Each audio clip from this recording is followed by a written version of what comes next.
Welcome to Journeys into Enlightenment with Janet. Join Janet and her friends as they gather at the intersection of consciousness and self-experience, what being consciousness in human form is all about. Access heart-centered awareness with them and feel the difference in the moment that will last a lifetime. Hello and welcome to Journeys into Enlightenment with Janet. I'm your guide, Janet Barrett. This podcast celebrates the diversity of our perceptions of what life is, and it is all about the intersections where consciousness, our sense of something more, and our sense of self, our individual identities, meet and interact. For many of us, we have too much to do to devote much time to contemplation in our busy daily lives. We put it to the back burner or save it for Sunday, maybe. During the next 80 minutes or so, we are going to let that go and remember what is in the core of each of us, radiating out in our daily lives. Always. We are beings who do, not doers who be. Today, we are going to explore, perhaps a new perspective to you, of what oneness is all about. The reality of oneness, that we all exist in relation to everything and everything, is an awareness that has many roots in both Indigenous and Western approaches. The African approach is Ubuntu. Joining me is my friend and sister in being, Dr. Mmatheo Motsisi, from Johannesburg, Africa. Trained in both Western and Chinese medicine, she is also initiated as an Indigenous Knowledge systems practitioner, as a Shaman, Sangoma, and diviner. Together, we will explore Ubuntu and its healing approach to our human community.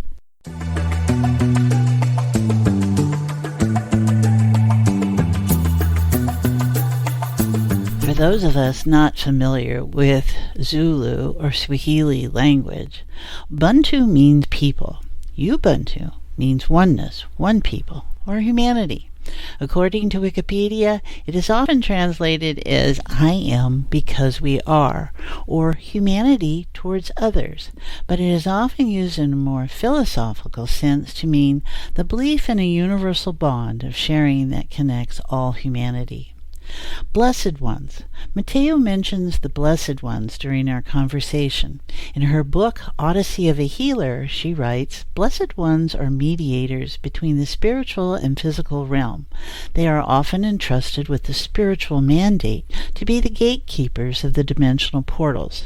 This is a high calling bestowed on the individual prior to incarnation that ensures continuity between the deities and nature spirits that dwell in the delicate soul being or consciousness of Mother Earth. Blessed ones are those born with their entire body, including face, veiled or covered in a caul, also known as caul bearers."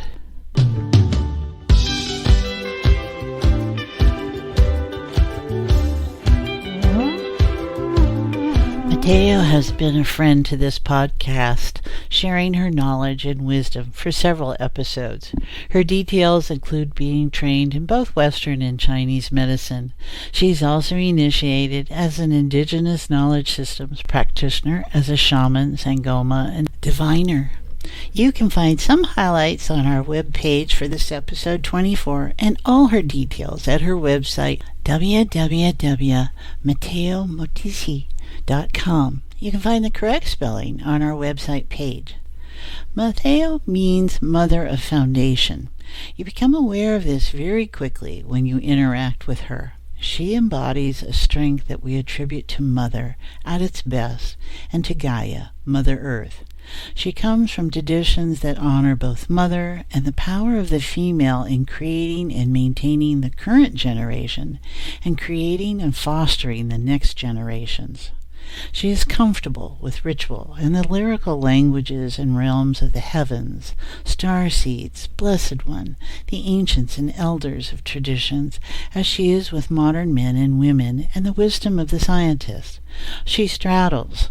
Really, that's the word that comes to mind. She straddles the realms of spirit, Lemuria, Atlantis, and is a carrier of the history and time of all people.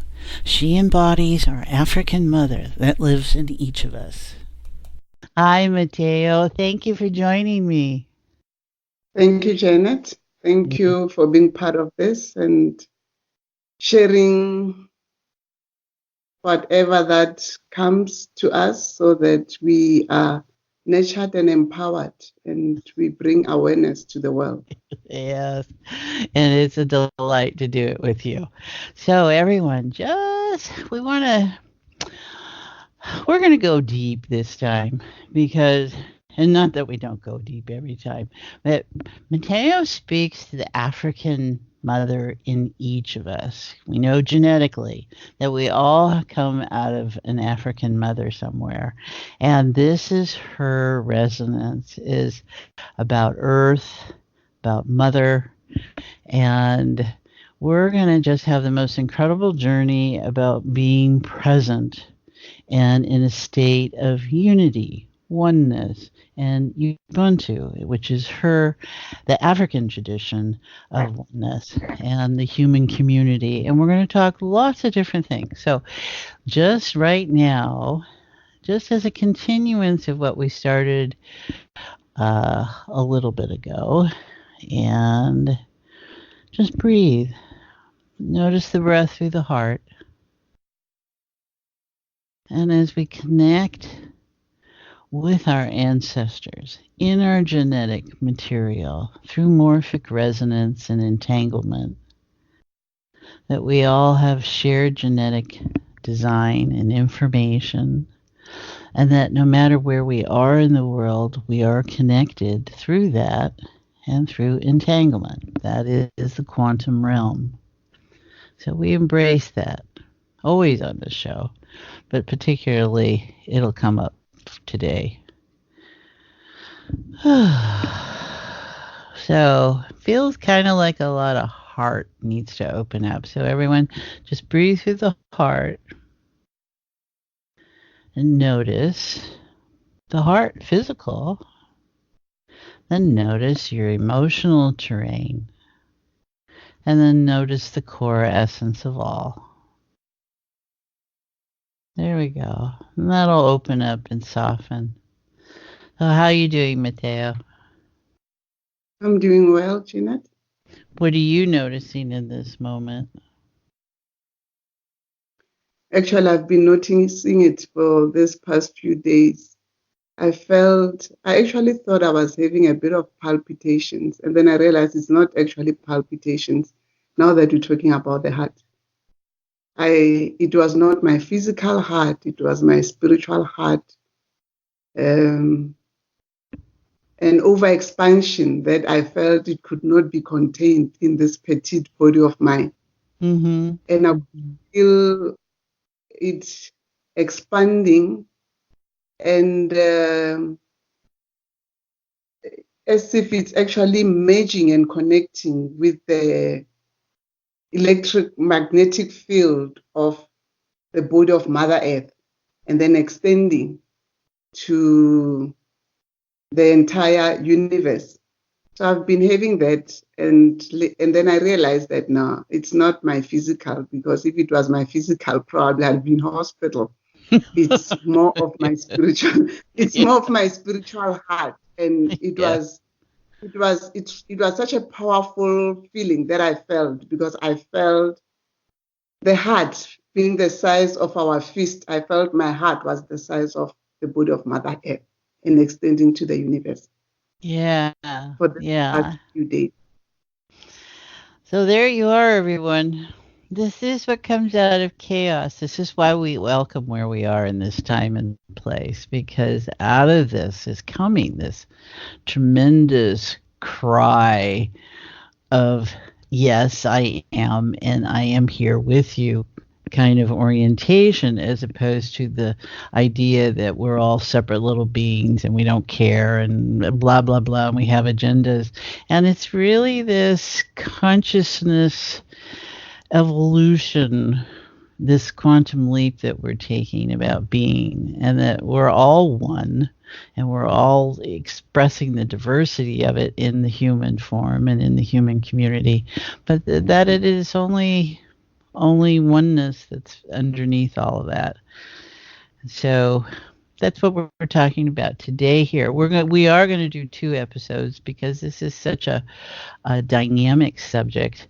And so for this episode, we're going to focus on what is Ubuntu, the African approach to oneness, and the human community and the roots of where this all comes from, because in having the appreciation of the history, which is a living history, right? That you so hold precious to who you are. We all get to share in that, and it gets to open us up to information that maybe we're not familiar with, or we call something else. So let's just see where we start. Where do you want to start? Let's start with why is it the human community, oneness, Ubuntu? What is that? Okay, Janet. Now that I think what I need to actually bring an awareness. I'm aware that I'm talking about Ubuntu from being an African, or African in a sense that Ubuntu is derived from the word Bantu. I fall in the classification of Bantu.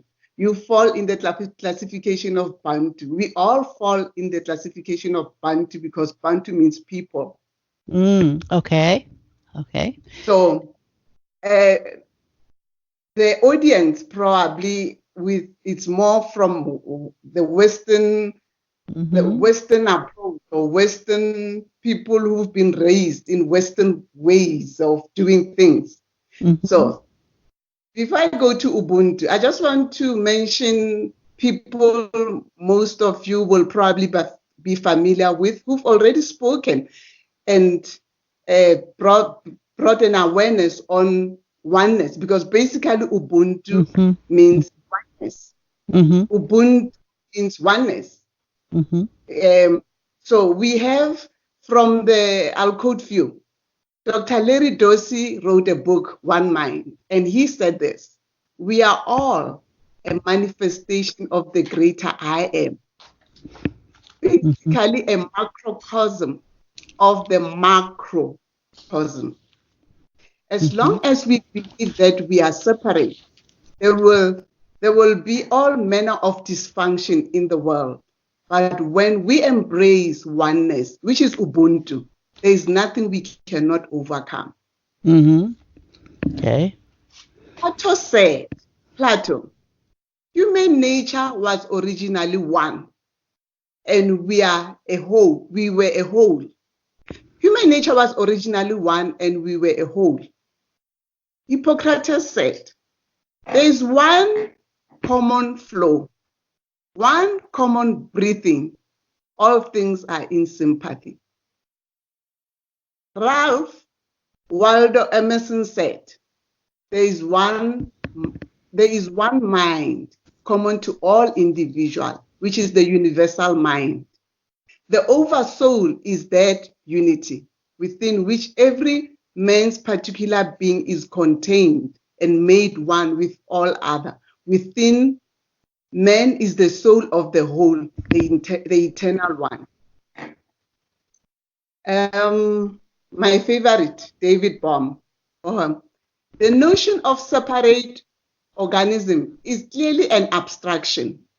Is also its boundary. Underlying all this is unbroken wholeness, even though our civilization has developed in such a way as to strongly emphasize the separation into parts.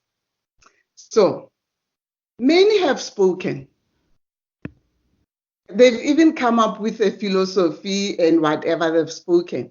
But I think we haven't actually paused and asked ourselves, where does this oneness, where does this Ubuntu trace its origin, if there's an origin? I said when I started research, Ubuntu is derived from the word Bantu. Bantu means people. So Bantu doesn't refer to me here in Africa saying Bantu only. We all trace our origin in Africa. Mm-hmm. Irrespective that after some time, the great exodus took place and we moved to all other places. Mm-hmm. But all of us, we trace our origin in Africa. Mm-hmm. So at the core of our being, we are all Bantu. We are all Africans at the core of our being. Yeah. So whether it's a scholar, whether it's anybody out there writing the history of Africa, let me say this. They are not writing the history of Africa. They are writing the history of themselves. The world. Because at the root, at the core of their being, we are all Africans. So everyone, just notice how this is settling in. And if you're having reactions or responses, just appreciate that and just put that over there. Because we're really establishing our connection and an appreciation. And it might be new information. And what it probably is might be new to mind, but to essence, it is not. This is old information. So when we always speak from our authentic voice, this is part of authentic voice, is our connection. And as more of us focus on what we notice in the upheaval within ourselves and our political environments and stresses that we're perceiving about Earth and such, this is where we need to be listening from. Not the emotional self that has agendas and stories and feelings about certain things and judgments. This is about relaxing that and going to the place within yourself where you hear your truth. And so what you're going to notice is that this is going to hit maybe a little different than some stuff, but that's what the show is all about. So all right, so we are one, we know that, and the roots is there, so that's our roots. And you mentioned, so now we've got a human community, right? And since we're all relation-based origin, so we're going to want to know where we are and who we are and how we organize that. You mentioned, not yet, but you're going to mention about how this gets set up. Are there certain rules and obligations and participation that's required by the individual in being this way, in having this access available, Mmatheo? Okay, I said we all Bantu, okay? Mm-hmm. So let me give a background, because if you come with the rules, but you don't know where you come from, right? How are you going to? Let's trace ourselves as Bantu, okay? As people of the law of one, the law of oneness as Bantu, okay? Well, Bantu is a collective term anyway for people. Mm-hmm. This term is not restricted to the African continent. African continent being the cradle of humankind. It transcends race. The word Bantu transcends race, color, and creed. And it's all people. It's all people. It's all humans. Right. People, let's say people of Earth. People of Earth. We are all Bantu. Okay? Mm-hmm. And when here back home, they've actually even expanded it further, where when now people presented in different colors, then will say, I'll stick to Zulu language, because there are many languages. I'll stick to Zulu. We'll say, I don't like speaking color, but just to so that it's, somehow people can understand what I'm talking about. It is further expanded to describe various people scattered throughout the globe, though these people who are scattered throughout the globe trace their ancestral roots in the motherland Africa. For example, those of color will be referred to here as Abantu Abansundu, meaning black people. Okay? And those, our fellow brothers and sisters in Europe and other parts of the world will be referred to as Abantu Abamhlophe, meaning white people. Okay. So you realize that Bantu, it's not restricted to a black person. It's a collective name for people of earth. People. So from Bantu came the word Ubuntu. And I will expand on that. So Bantu is for people, and singular of Bantu for a human being will be, it's actually Umuntu. And how did they come up with this word? Okay, Bantu and Mu denotes an agent. So Bantu, it's plural. Umuntu, it's singular. And then Mtu, when a person walks, they make that sound. Do. When a two-legged being walk, they make that sound with their steps. Twang, twang, twang, twang. So in creating the word, the Bantu then were so creative that they said, okay, we'll call ourselves, because we're two-legged and we make the step, twang, twang, twang. We'll call ourselves Bantu. Okay? That's how the name came in. Okay. And from that, I'll actually expand on how actually the elders, the people, the great nation of Bantu. Remember, it was during that period before the continental shift. When you read many books, you'll hear about the era of Lemura, the era of whatever, the era of whatever. Fine.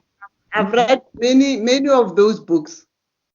And when I read and I meet with our tribal elders and the gatekeepers of knowledge, and I'm also given information in spirit, I realize that we're basically speaking of the same, more or less the same information, but probably it differs there and there because of how it's written.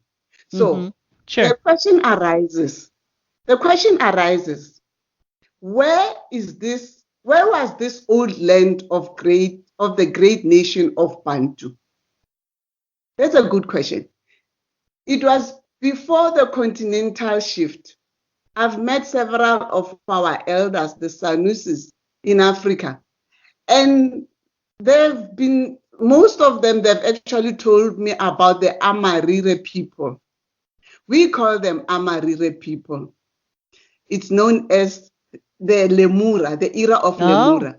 Okay, all right. We call them the Amarire people, and it's during the era of Lemura. And when you come to Africa, before the continental shift, before things happen, and now we have continents separated, before the great deluge that actually shifted everything, we had those people, the people of Amarire. And when you come to Africa, around southern Africa, we have the Kalahari Desert. It was never a desert before.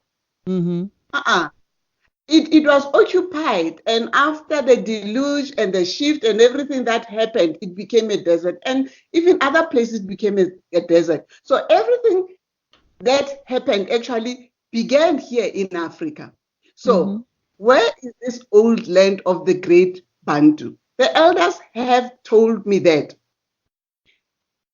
this old land of Bantu, we still have some of the tribes in Africa where the remnants of the great Bantu nation, the offshoots of the great Bantu nation still occupy those places. Remember, some didn't migrate. they are still here. Some migrated to other places, the great exodus. But those who remained, they are still occupying some of the places, and some have actually even moved lower down. So in Africa, those offshoots of the great Bantu who came from Bantu, you'll find those tribes that came out will find the name will also start with Batswana. I fall in the group of Batswana. We'll have Bapedi, we'll have Bakongo, we'll have Bahutu in Africa, we'll have Baluba, we'll have Batonga, Basotho, Bachobi. Those are the oldest tribes of the offshoot of Batswana, of the great Bantu.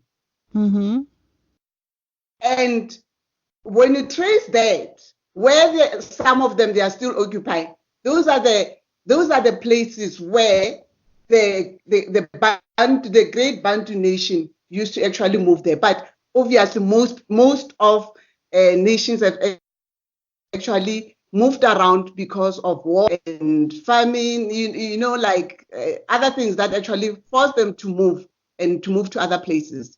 But let me tell about the great Bantu. The great Bantu nation, which is me and you, our ancestors. It's not about. They lived for 1,000 years peacefully in the old land, far back during the Bone and Stone Ages. They were a properly organized nation that lived in old land for a full 4,500 years ago. And they were the current offshoots of tribes that we have sprang from the mother body of the great Bantu, and you'll find them with the prefix Ba, like I said, Batswana.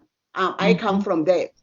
And some who left the country, they moved to other places and they changed color, they changed their nose and whatever, but they are still Bantu.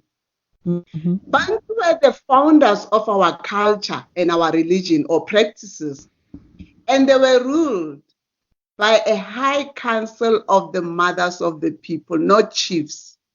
They were ruled by mothers. So let's take a moment here, if we may. Just check in, everyone.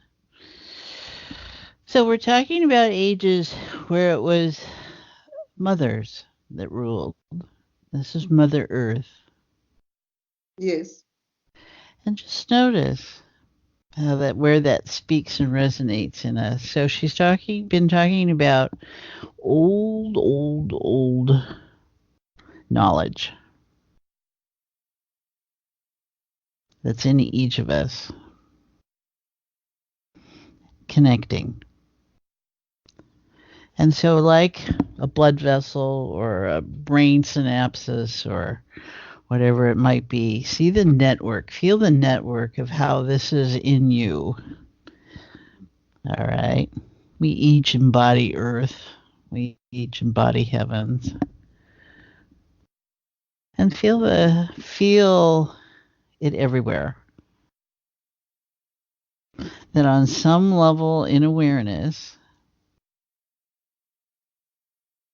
this old information is present in you in this moment. And it's gone through many transformations. You may not recognize it, but it is there.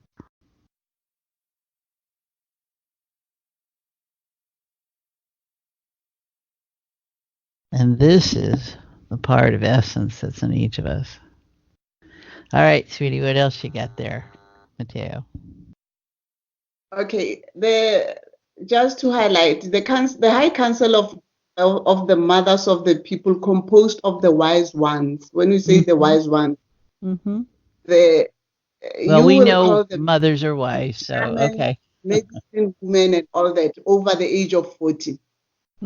And the ruling council of mothers, they were highly knowledgeable in the secrets of the ancient ones. And the primordial spirit, the great goddess of creation that birthed humanity. And during that time, death was not feared. It was seen as part of a life cycle, a cycle composing of birth, death, and rebirth or renewal. We all ushered from the womb of Mother Earth, and to her womb we all return.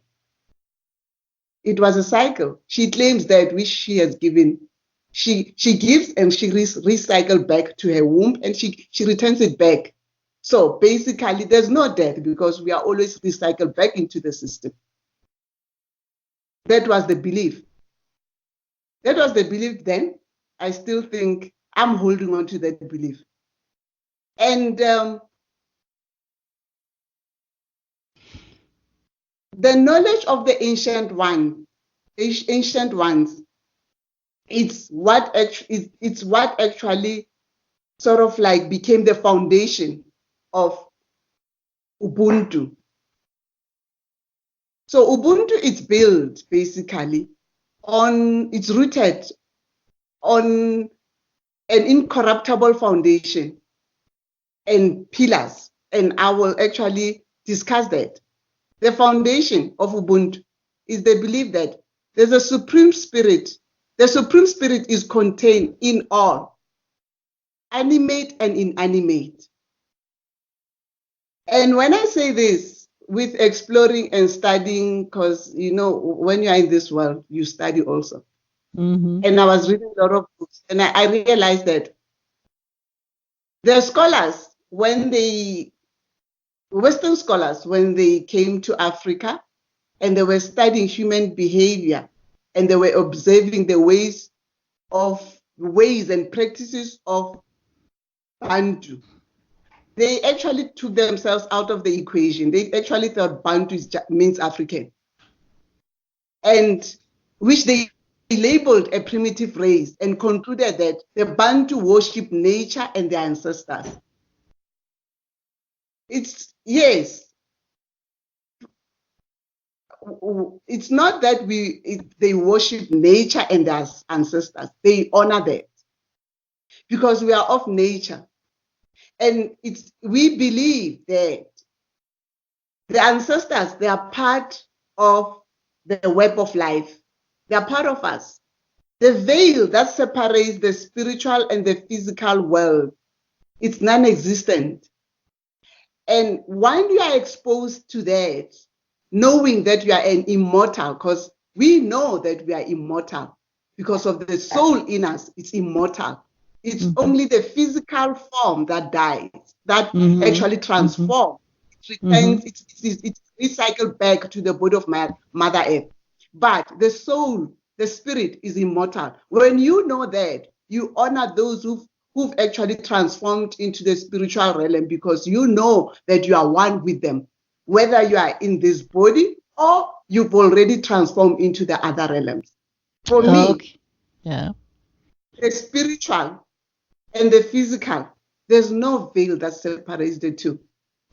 Okay, I'm going to interrupt. Yeah, I'm going to interrupt you here because I am noticing this in this whole last sequence that there's been a lot of shift in the field.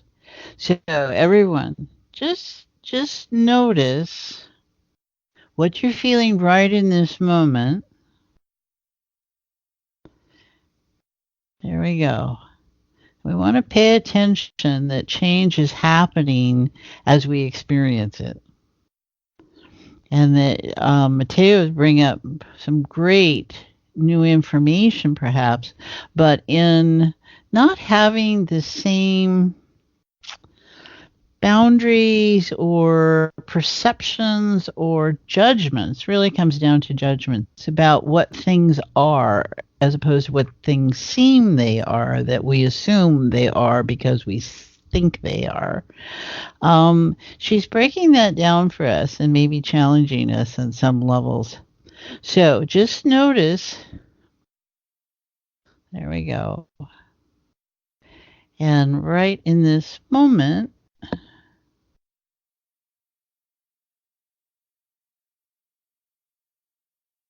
okay, it's Mmatheo. So, because I'm losing there we go.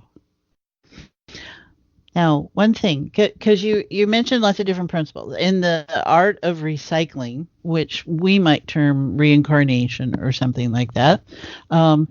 There's that information that the body, the eternal soul or essence lives on, and the form just changes. And when it in forms and out of forms and through birth and death, and each time it's coming back through this cycle. I liked how you talked about the difference between worship and honor, where honoring means that you appreciate what was, but you're not attached to it in the sense that it has to dictate the next moment. Worship has a tendency to fix something, and then that has to be that, and it's not allowed to change, and we have to keep coming back to it as that, as opposed to what life is, which it's always changing. We're always honoring what was and what could be and what will be, and it's just a different relating. So everybody just notice that, because I think that's some of big part of what's happening here is our values, and what we think something is opening up, which is really wonderful. We want to be there. All right. I'm sorry to interrupt, Mmatheo, but all right. So now what are you noticing for yourself? And please continue. Okay, so everything under the sun is part of something greater. That's what we know. So I'll let me also quote one of our great tribal elders, a healer, a Sangoma, a Sanusi. He's in his, I think now, late 90s, Baba Credo Motwa, in his book, Indaba, My Children, which I'll encourage most people to read if you want to know about the history of Ubuntu, which is the history of the people of Earth. Mm-hmm. He writes and he says, the most ultimate God, who is the God of the gods, who is the God of the gods, is everything in everything. Each tree, each blade of grass, and each stone that you see out there, and each one of the things that live, be man or beast, are all part of God or the Great Spirit. Just as each one of the hairs on your head and each flea in your hair and each drop of your blood is part of you, the sun is part of God, the moon is part of God, and each one of the stars is but an infinitesimal part of the ultimate God who will be and yet shall never be, because there was never a time when God was not, and there's never a time when God can never be. So Ubuntu is rooted on that, on the belief of the ultimate spirit, that we are part of that. We are that immortal soul. We have an immortal soul because the spirit, the ultimate spirit is immortal. So we also immortal, just living in this body. And the Supreme Spirit exists in us more than we exist in ourselves. We are a manifestation of the Great Spirit. Our soul is immortal because the spirit in us is immortal. We are part of the Great Spirit, as the grain of sandstone is part of the stone or rock, which is part of the mountain. That's the foundation. And we're made aware that this body, that everything runs around, this body, this form, which is known as, to us, it's known as the ball of instruction. It's composed of 7 balls within each other. I think when you follow other systems, they'll talk about the chakras. That was known even by Bantu then, but they were calling this body a ball of instructions because it carries the instruction. This body carries instructions. So there's a saying that says the power lies within you. You can allow yourself to be guided from within, or you can allow yourself to be acted from outside. That will determine how you carry the instructions. Mm-hmm. Okay. So we're talking. So excuse me, just a minute. So we're talking about the formless within a form, and the form within the formless, right? It's we get stuck when we call it God. I can feel how people go, oh, it's a person, right? It's a being. And we're talking about beingness is that it has no form. It just is a dynamic that we're all in. Isn't that the way that is? Yes. Yeah. So I just want to help people with the idea that that which can be spoken is not it, right? I mean, as soon as you put a definition on it, that's convenient for I and mind, the I, to see something and say, okay, that's it. But what we're really talking about is a state of information. We're talking about consciousness. We're talking about something that has no form, but everything fits within it.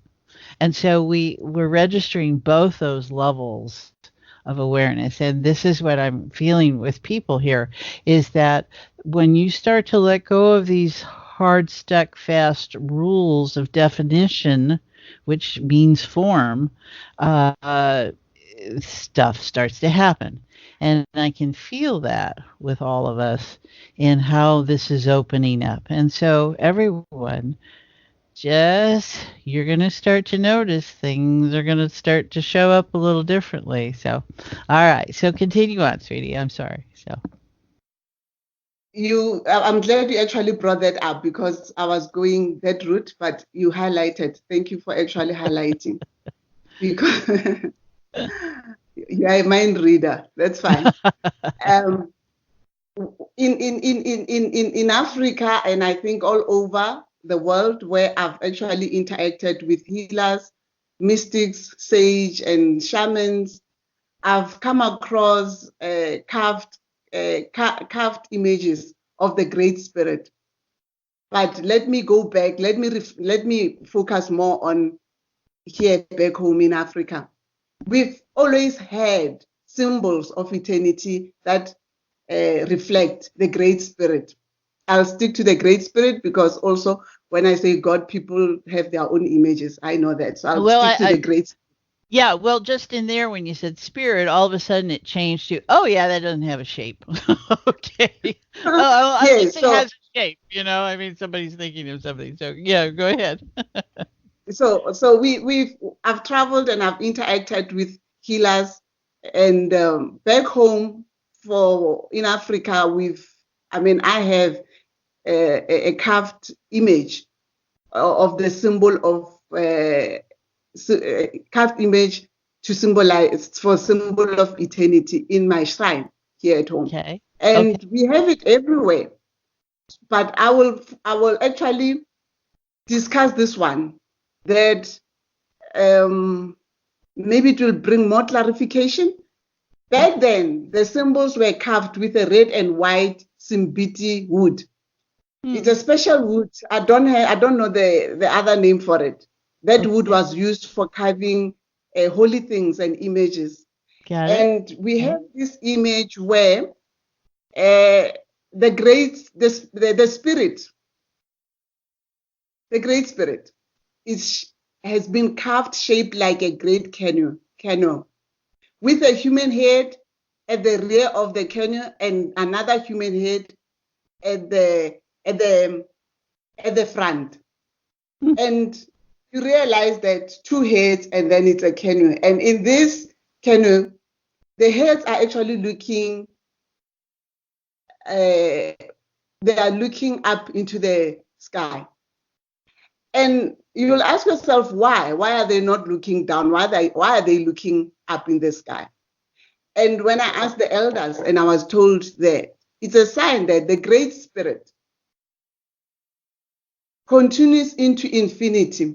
Neither does the Great Spirit has a beginning, nor an end. And let's bring that back home. the Great Spirit, our soul also is immortal.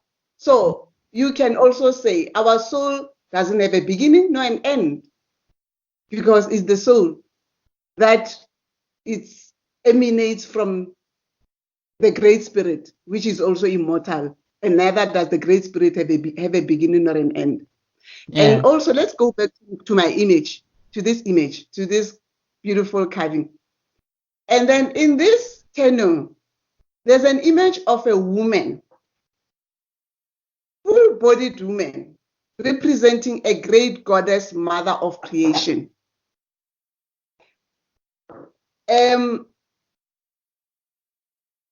Also, we tend to think, because of, I don't want to go there, but let me go there. When we speak about God, there's also gender thing, because we tend to think male, female. Mm-hmm. God is neither male nor female. God is androgynous. Right. Yes.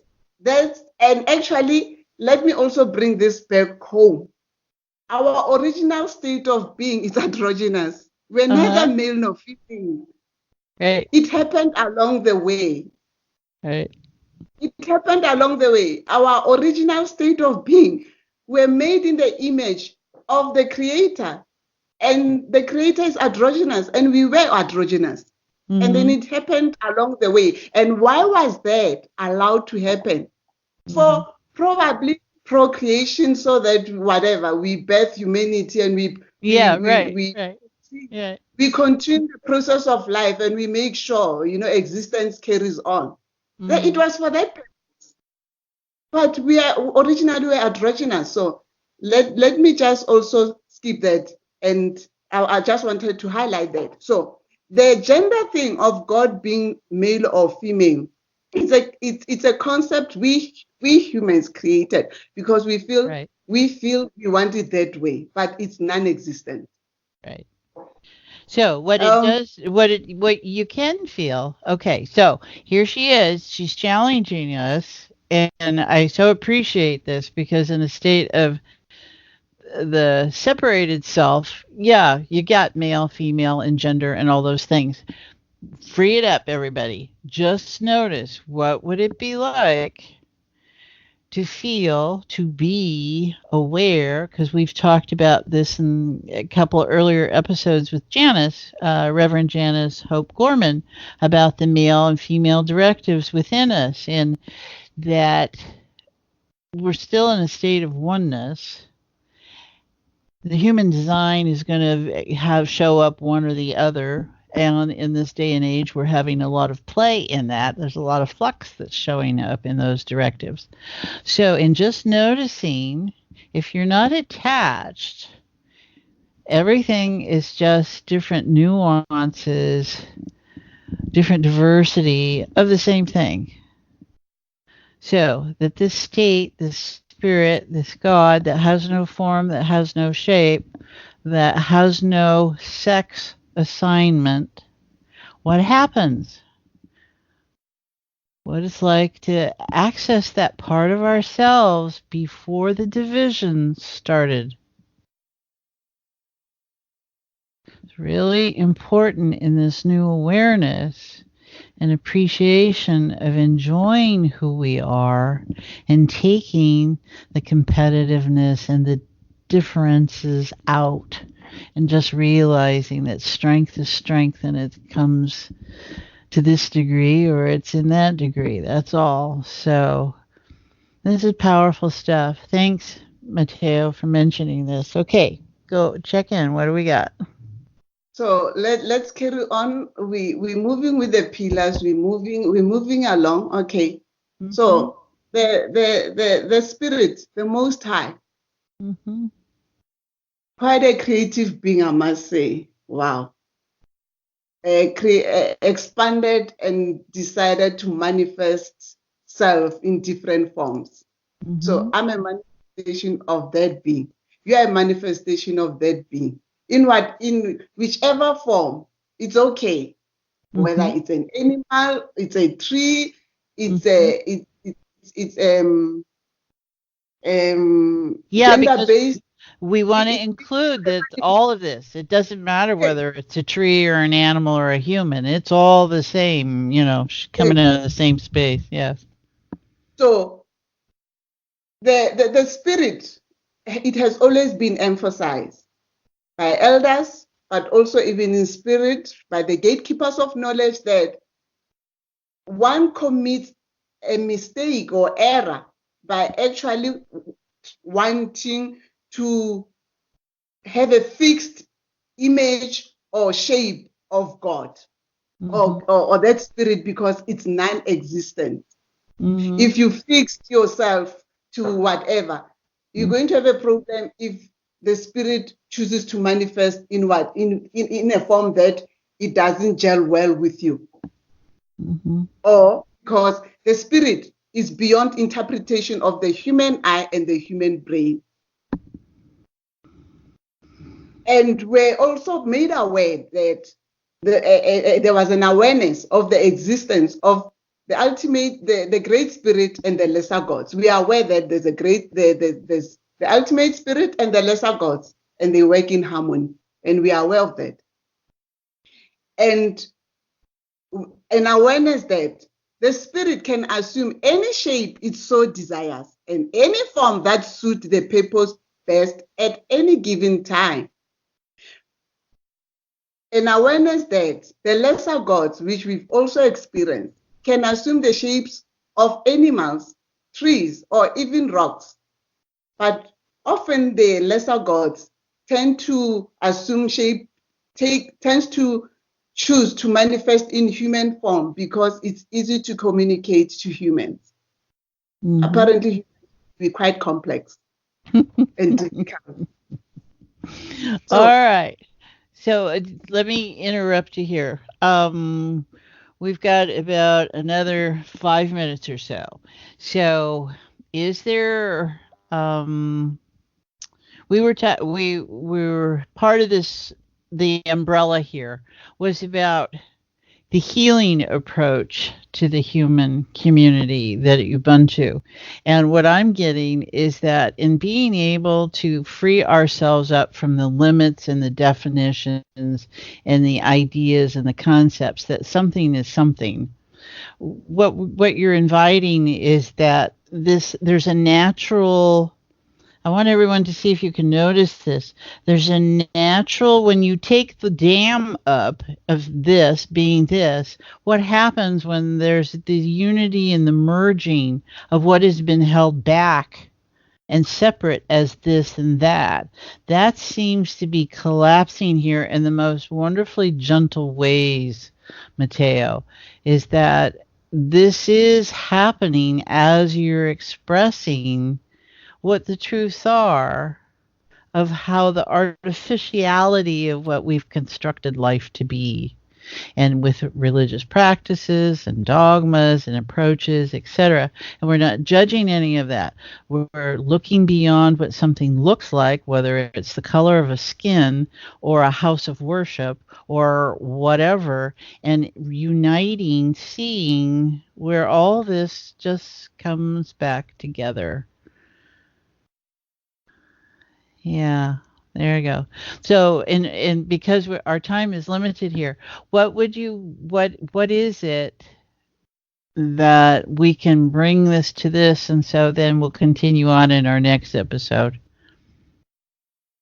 Let me say this: the ancient creed about the soul, because if we can go back to the basics of understanding the soul, that emanates from the spirit. That once that is understood, then we'll understand that we'll move forward. But if that is not understood, then it's going to be a challenge. Religions and whatever, I don't even want to go there. But let me just say the ancient creed about the soul is this, that we know, and it was actually emphasized by the Bantu nation then in the old land, was that man does not possess a special soul exclusive to himself or herself. All our souls are the same because they emanate from the spirit that created everything. It's a manifestation of that spirit. Mm-hmm. And man is but one of the many forms of reincarnation that a soul passed through. Mm-hmm. So we are not at in the pyramid. We are not in whatever pyramid or hierarchy. We are not at the top, like we are made to believe. You know, if you want a good example, I love the story of Animal Farm, Mark Owen. If you read Animal Farm, you'll realize that we've actually created our own animal farm here on earth, humans, because we think we are at the top of the pyramid and everything must bow to us. So if you understand that the soul goes through transmigration and man and it passes through other stages before it reaches wherever the star phase. I mean, the lowest we have let me just quickly go through the transmigration of souls so that will help. They believe that the soul passes through a series of developmental stages, whatever, if you could put it that way, long before and after its brief association with the body. The lower plant life, the higher plant life, the lower plant life, you're referring to the grass and the shrubs. The higher plant life, the trees, the beast phase, and then some are sacred and whatever. And then the human phase, almost like level number 4. And then the reptile phase, the bird phase, and then the star phase. Then you ask yourself, what went wrong when we actually put ourselves at the top of the pyramid? Because we're at the top of the pyramid. It's a stage that we pass through. And it's not even a linear thing. It's a cycle. It's a cycle. So if it's a cycle and it's part of the whole, I think we should all pause and realize that in our state of oneness, we belong not only as humans, but in this wheel of life, in this cycle, in this body of Mother Earth, while we're sharing her body. We should all actually embrace and honor one another, not only as humans, but everything that is existing within the body of Mother Earth. Oh, I love that. All right, everyone. In just noticing what she's offering us is a different way to perceive being human. And if you consider that you are in a progressive state and in a cyclical state all at the same time, and that all of this, whatever this is, life, is in different stages and is happening so much out of our awareness, and the little part that we think we are in awareness of, and just appreciate the rock in you, which I'm sure the human body design can reflect all these different stages that Mmatheo is talking about. We have bacteria in us. We have the rocks in us. We have the animal in us. We have all these different stages. We have certainly the essence of us here. And that we are our own creations. We do have the ability to create reality and manifest reality through morphic resonance and such. And we're very unwieldy. And we just want to offer ourselves. You know, Mmatheo, this is the gentlest approach to the troubles in the world that I'm tracking. Is that it's like, just give up what you think you are, and the rest of this will all come into play and placement and in order and out of order, because everything's a spectrum, and we so like order. I mean, humans like order, because it's about placement. So all this is going on dimensionally in so many different arenas all at the same time, and the cosmos is within us, and what you're bringing back is where this human, the soul, the essence, the spirit is present, and it's not hidden. This is this is what separateness does, the separated self, which we'll talk about in our next episode. It hides. It's hiding things. It hides in things. It hides out of things. It just creates illusions. It's a tremendous illusion driver. So everyone, just appreciate where you are. And Mmatheo, thank you. Thank you very much for sharing with us, expanding all our perceptions about being. And we'll get our next episode ready and continue this on. Let me say this. Oneness or Ubuntu. It's not something external. It's within us. It's within. It's within each one of us. It's within each one of us. Should I say it's our birthright? It's within us. So to start saying, how do we go about Ubuntu? You can come with ideas. Maybe we should say, let Ubuntu live in me and manifest and radiate outwardly, because you can only give to the world that which you are made of, and that's what we are made of. We are all Bantu. We are all the people of earth. And Ubuntu is in each one of us, and Ubuntu is part of our matrix. Let it reign and manifest. Right. So thank you so much, sweetie, and I'm looking forward to our continued episode, part 2, on being a state of one. All right. Thank you. Thank you.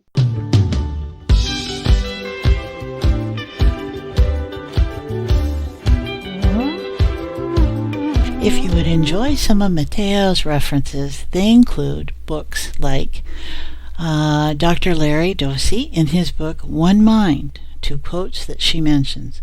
We are all a manifestation of the greater I Am, basically a microcosm of the macrocosm. And as long as we believe we are separate, there will be all manners of dysfunction in the world. But when we embrace our oneness, there is nothing we cannot overcome. This is a quote from African Exodus, The Origins of Modern Humanity, written by Chris Stringer, who at the time was the head of the Human Origins Group at London's Natural History Museum, and Robin McKee, science editor of The Observer. Human differences are superficial. What unites us is far more significant than what divides us. Under our skins, we are all Africans, the metaphorical sons and daughters of the man from Kabish. And from her own book, Odyssey of a Healer, we can learn much. Our individual mind is a part of a greater consciousness, eloquently expressed in Ubuntu. We are all of one source. Our individual mind bears its origins from the infinite mind, a universal one mind that sublimes and unites all individual minds. This view of oneness, Ubuntu, predates all. All philosophies and religion are woven around it, the universal law of one. It has threaded from antiquity through to the present. There have been countless voices that have spoken to us throughout our history about the universal law of one, but here are a few that stand out to me. Human nature was originally one, and we were a whole. That's Plato. There is one common flow, one common breathing. All things are in sympathy, from Hippocrates. And for a more modern-day approach, we have this. To divide or multiply consciousness is something meaningless. In all the world, there is no one kind of framework within which we can find consciousness in the plural. This is simply something we construct because of the spatio-temporal plurality of individuals. But it is a false construction. The category of number, of whole and its parts, are then simply not applicable to it. The overall number of minds is just one. In truth, there is only one mind. This from Erwin Schrödinger, 1933, Nobel Prize winner in physics. The notion of a separate organism is clearly an abstraction, as it is also its boundary. Underlying all, there is unbroken wholeness, even though our civilization has developed in such a way as to strongly emphasize the separation into parts. And that's David Bohm and Basil Hiley, physicists who wrote The Undivided Universe, an ontological interpretation of quantum theory. And if you really want to get into it, it's a great way to go. And check out scientificamerica.com. David Bohm, Quantum Mechanics and Enlightenment. Great article there. My blog this time is Breathing Through Our Shared Heart. You can read it in full at my website under the blog page, and hear it on my YouTube channel, Journeys into Enlightenment with Janet.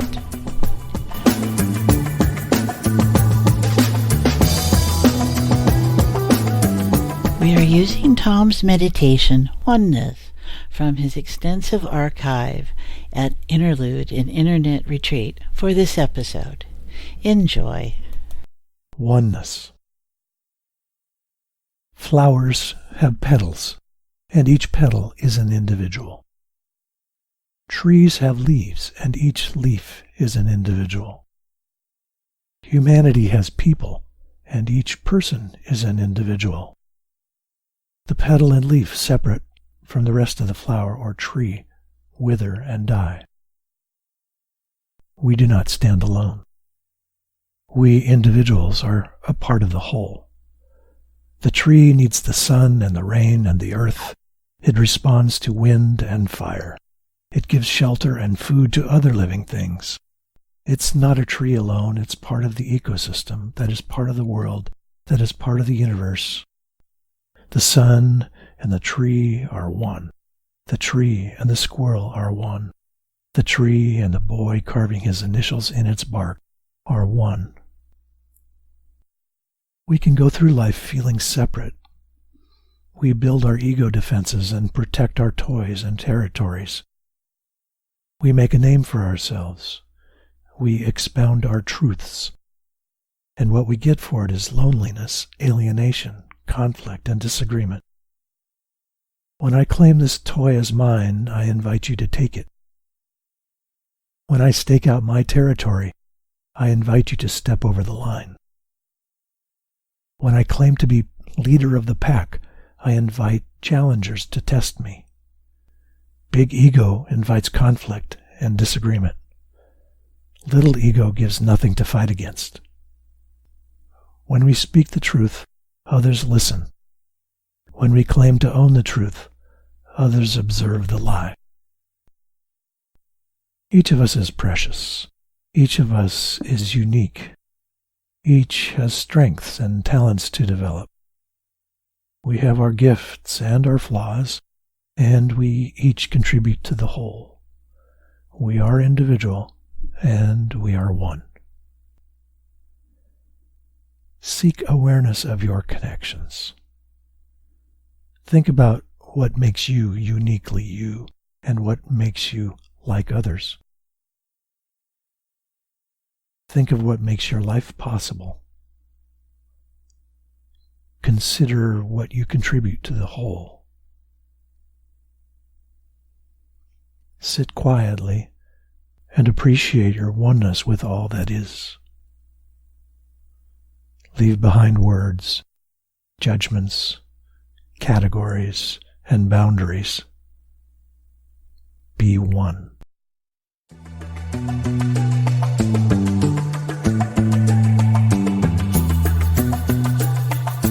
Mmatheo's website is www.mmatheomotsi.com. Her email is mmatheo@worldonline.co.za. Her book, Odyssey of a Healer, is available at Amazon. And you can find all the correct spelling and details on our website page for this episode.